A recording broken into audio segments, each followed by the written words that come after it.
ఏంటి ఇశ్రాయేలు దమ్ము అంటే, ఇశ్రాయేలుకు తోడై ఉన్నవాడు నరుడు కాదు, బలవంతుడైన దేవుడు. ఈరోజు కూడా మీరు చూడండి, ప్రపంచ దేశాలన్నీ కూడా ఇజ్రాయెల్ గురించి మాట్లాడాల్సిందే, ఇండియాతో సహా, మన భారతదేశంతో సహా.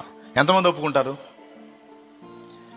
అది ఇజ్రాయేల్ ఎక్కడ, మొత్తం కలిసి మన హైదరాబాద్ అంతా కూడా ఉండదు.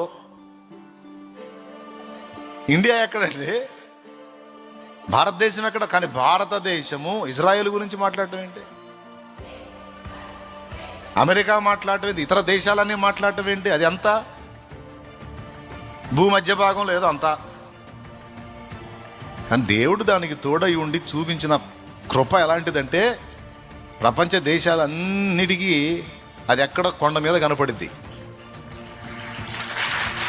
జానాబెత్తెళ్ళేరు ఇజ్రాయేల్, జానాబెత్తెళ్ళేరు ఇజ్రాయేల్ ప్రపంచ దేశాలన్నిటికీ కొండ మీద కనపడింది. కారణం ఏంటో తెలుసు?